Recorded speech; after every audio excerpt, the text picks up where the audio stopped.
시간이 얼마나 무한입니다. 무한입니다. 말이 너무 길었죠? 다시 한번 말씀드립니다, 후보님. 제한이 없습니다. 네, 제가 하나만 더 붙이면 말 많이 해야 된다고 그러니까 제가 이 말 고픈 사람이에요. 네, 그러십시오. 아마 이재명 후보께서는 짱 토론도 하실 수 있으실 것 같은데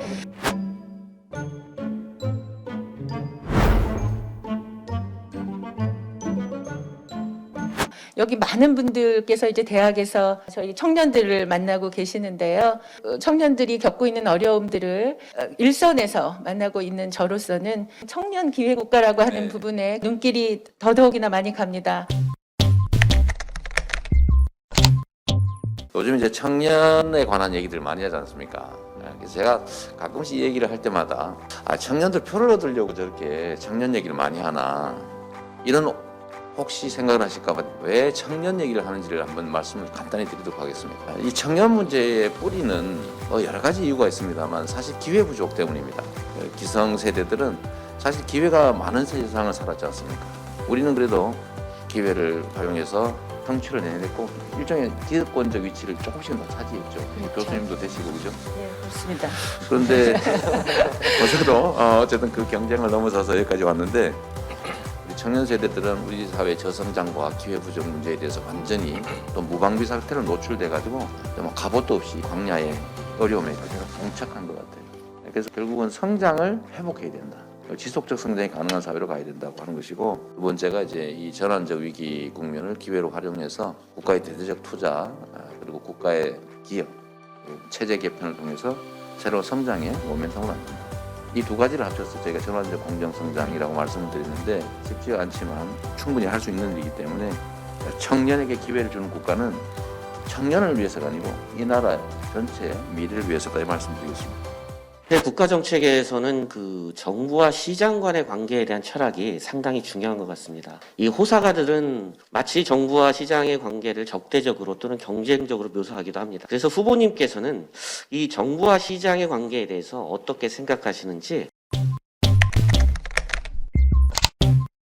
저는 인간이 만들어낸 여러 체제들이 있는데 역사적으로 보면 정치 체제로서의 민주주의, 경제 체제로서의 시장 경제, 이게 현재 상태로는 가장 훌륭한 제도라고 생각합니다. 제가 이런 말을 자주 합니다. 시장을 이기는 정부도 없고 정부 정책에 역행해서 존재하는 시장도 없다. 그건 뭐냐? 결론은 그런 거죠. 충돌하면 둘 다 망한다. 저는 그게 안타깝게도 이 부동산 정책과 관련해서 그 증상이 조금 나타났다고 보는 거예요. 예를 들면 시장에서는 부동산 공급 부족하다 라고 이제 사인을 주지 않습니까? 근데 정부 이제 전문 관료 입장에서는 이게 이전보다 오히려 공급량이 늘었는데 왜 적다고 하지? 라면서 의심을 하고 그렇지 않아 부정을 하고 그와는 다른 방식의 정책을 내게 되면 충돌이 발생합니다. 그래서 저는 시장을 존중하자라는 입장이고요. 그럼 정부의 역할은 그럼 뭐냐? 시장의 효율과 경쟁을 저해하는 상황이 발생할 때 저해하는 요소를 제거하고 경쟁과 효율이 제고될 수 있도록 제도를 만들고 제도를 집행하는 이런 역할을 해야 된다는 생각이 듭니다. 예를 들면 이제 규제가 되게 시장과 정부가 충돌한 영역이잖아요. 그래서 저는 기본적으로 분야마다 다 다르겠지만 이 포지티브 규제 방식을 일단 네거티브 방식으로 좀 바꿔서 금지되는 것만 정하고 일반적으로 허용하되 필요한 사후 규제하는 방식으로 좀 전체적인 규제 방향을 바꿔주는 게 시장이 시장 기능을 하고 정부는 정부 기능을 하는 그런 길이 아닐까 생각합니다. 말이 너무 길었죠? 아닙니다, 아닙니다. 네, 더 하셔도 됩니다. 그래요? 네, 네. 예, 제가 맨날 그 답변할 때 몇 초 안에 뭐 이런 거 하도 습관이 돼 있어가지고 네, 저희는 그 행정학회는 아주 반대합니다. 네네, 감사합니다. 네, 네, 네. 결국은 역대 정부나 국정 운영에서 가장 중요한 것이 바로 헌법적 가치, 헌법적 기본 원리를 잘 수호하느냐 가장 중요하다고 봅니다. 그런 차원에서 봤을 때 기본적으로 대통령이라는 존재를 딱 하나 떼놓고 본다면 이제 두 가지 측면이 동시에 있는 것 같거든요. 대표하는 존재냐 또는 대리하는 존재냐 둘 다 있는데 이제 과거에는 대표한다는 측면을 매우 강조했던 것 같습니다. 그래서 지도자라고 스스로 이름을 붙였고 지배하려고 하는 본능을 사실 숨기면서도 사실 여러 영역에서 표출됩니다. 그래서 이걸 저는 바꾸는 게 제 정치적인 목표 중에 하나입니다. 그래서 제가 공복이라고 보통 표현하는데 공직자들을. 근데 이 복자가 원래 머슴이라는 뜻이잖아요. 제가 아니 공직자는 다 머슴입니다. 저 머슴입니다. 이렇게 얘기했더니 품격 떨어진다고. 그래서 요새는 좀 바꾸고 있어요. 일꾼, 대리인. 여러분도 혹시 이게 무슨 용어가 좋을지 한번 제시를 해주세요. 제가 성남시정, 경기도정을 하면서도 체감한 게 있는데 정치인은 정치적 지지가 중요하거든요. 편하게 얘기하면 인기, 지지를 획득하는 길이 뭘까? 이걸 좀 고민을 많이 했는데 국민이 원하는 걸 하면 된다. 국민이 원하는 것 중에 이런 게 있어요. 민원이라고 하는 게 있어요. 민원 그러면 공무원들 보통 일단 짜증부터 내요.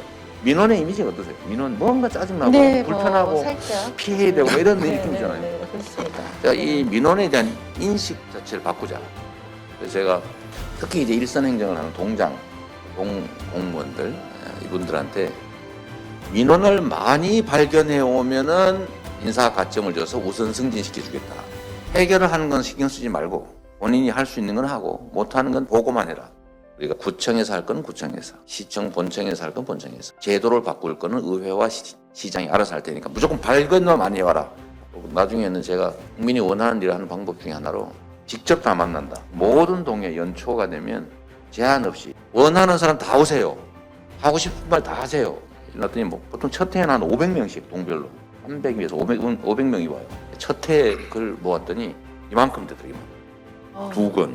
다음 해가 되니까 절반으로 줄어들고 제가 퇴임하기 전해 요만큼 줄어들었어요. 일어났더니 결국은 제가 민주당의 무덤이라고 불리던 분당에서도 제가 지지율이 더 높아져가지고 나중에는 분당에서도 득표율이 더 올라갔어요. 본시가지고 다 오히려. 제가 드리고 싶은 말씀은 결국 정치는 국민이 원하는 것을 해내는 것입니다. 저는 이래서 국민 주권이라고 하는 것을 실천하는 게 정말로 중요하겠다는 생각이 들어요. 그러다 보면 자신을 왕이나 지배자로 여기는 생각도 좀 많이 사라질 것 같아요. 국민이 언제나 이 나라의 주인이고 모든 정치 권력은 국민의 이익을 위해서 봉사해야 되고 국가를 위해서 국민이 존재하는 게 아니라 국민이 곧 국가다. 국민을 위해서 국가가 존재한다. 라고 좀 바꾸는 게 중요하다고 생각하고요.